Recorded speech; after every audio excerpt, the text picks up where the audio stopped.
আসসালামু আলাইকুম প্রিয় শিক্ষার্থীবৃন্দ, সবাইকে শারিয়ার্স এডুকেশন একাডেমিতে স্বাগতম। আজকে আমরা একটা ব্যাংকের রিটেন আকারে একটা ম্যাথ আসে, এই ম্যাথটা নিয়ে আলোচনা করব। দ্য লেন্থ, আসলে এই অঙ্কগুলো সচরাচর এই অঙ্কগুলোর সাথে আমরা পরিচিত, কিন্তু পার্থক্য হচ্ছে এটা ইংরেজিতে একটু। আমরা দেখি অঙ্কটা কিভাবে করা যায়। The length and width of the garden is 60 metre and 20 metre respectively. অর্থাৎ একটা গার্ডেনের, একটি বাগানের লেন্থ এবং উইথ মানে হচ্ছে দৈর্ঘ্য এবং প্রস্থ। দৈর্ঘ্য হচ্ছে 60 মিটার এবং প্রস্থ হচ্ছে 20 মিটার যথাক্রমে।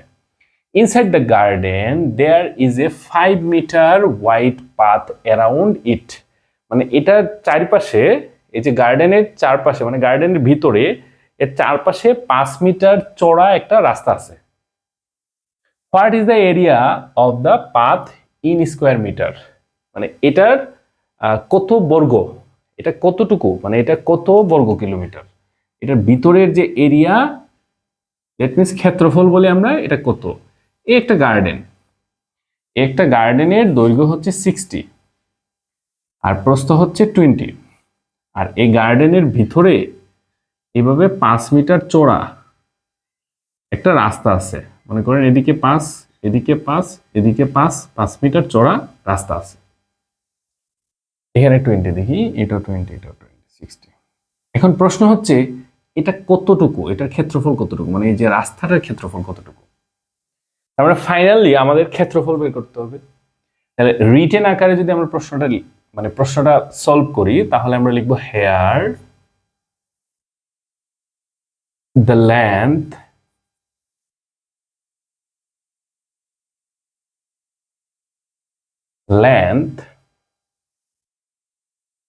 Of a garden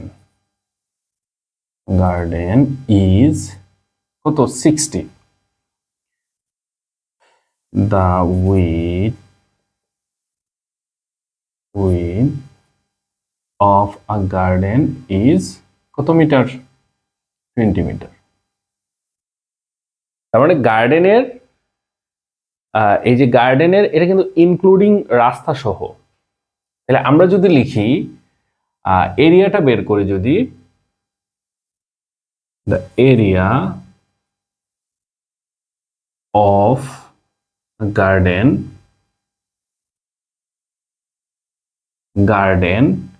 including path,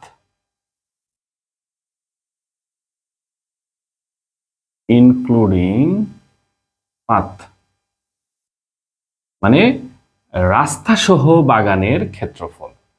তো এই যে এটা প্রস্থ এবং দৈর্ঘ্য, এই দুইটা কিন্তু রাস্তা সহই। তাহলে আমরা রাস্তা সহ বাগানের দৈর্ঘ্য লিখব 60 ইন্টু 20। আমরা তো জানি এই আয়তক্ষেত্রের ক্ষেত্রফল নির্ণয়ের সূত্র হচ্ছে দৈর্ঘ্য ইন্টু প্রস্থ। তাহলে এই যে দৈর্ঘ্য এবং প্রস্থ গুণ করলাম,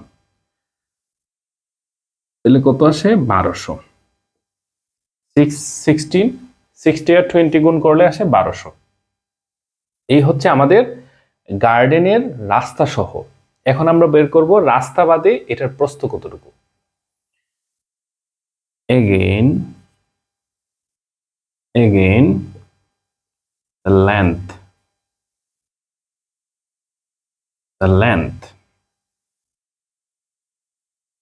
of a garden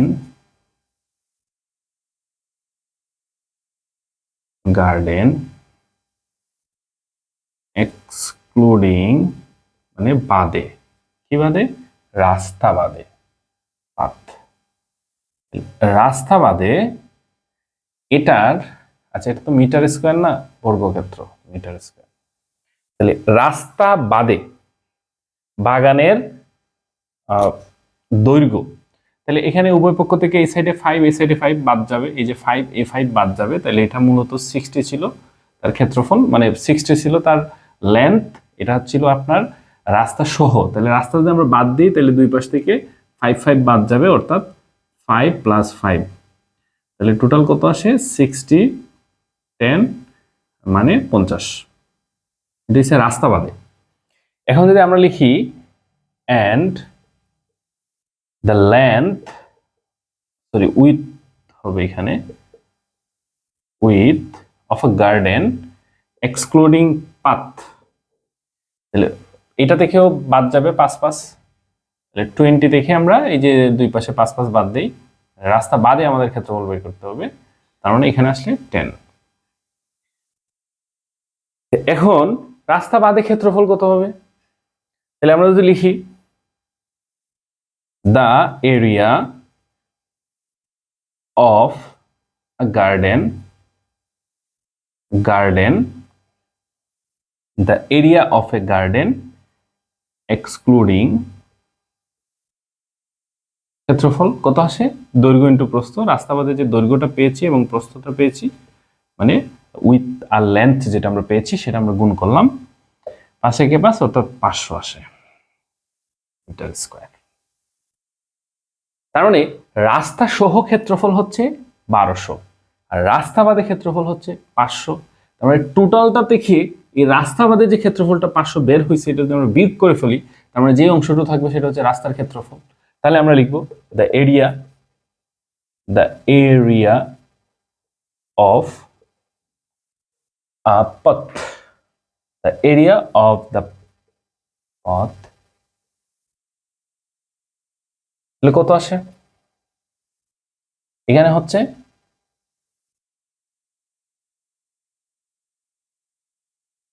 1200 থেকে 500 আমরা যদি বিয়োগ করি তাহলে কত আসে? 700, অর্থাৎ 700ই অ্যান্সার। এই হচ্ছে রিটেন আকারের ম্যাথ। অর্থাৎ আমাদের যে কাজটা করতে হবে, আমরা তো জানি লেন্থটা হচ্ছে 60, তারপর এটা যে উইথ হচ্ছে 20, দুইটা গুণ করলেই আমরা পেয়ে যাব রাস্তা সহ যে ক্ষেত্রফল সেটা। তারপরে প্রত্যেকটা থেকে আমরা এই যে রাস্তার যে প্রস্থটা দৈর্ঘ্য যেটা 5 আমরা বাদ দিলাম, অর্থাৎ 10 বাদ দিব, এই 60 থেকে 10 বাদ দিব, মানে এই সাইডে 5, এই সাইডে 5, 10, এই সাইডে 5, এই সাইডে 5, 10 এখানে বাদ দিলাম। বাদ দেওয়ার পরে দেখে 50 এবং 10, এটা হচ্ছে রাস্তা বাদে ক্ষেত্রফল। রাস্তা বাদে তার দৈর্ঘ্য এবং প্রস্থ, এবং এই দৈর্ঘ্য এবং প্রস্থ দুইটা গুণ করলাম, গুণ করার পরে রাস্তা বাদে তার ক্ষেত্রফল চলে আসে। তার মানে রাস্তা সহ ক্ষেত্রফল হচ্ছে 1200 আর রাস্তা বাদে ক্ষেত্রফল হচ্ছে 500। এই 1200 থেকে 500 বিয়োগ করলে আমরা যেটা পাবো সেটা হচ্ছে রাস্তার ক্ষেত্রফল। তো আজকে এই পর্যন্তই। পরবর্তী ভিডিও দেখার আমন্ত্রণ রইল।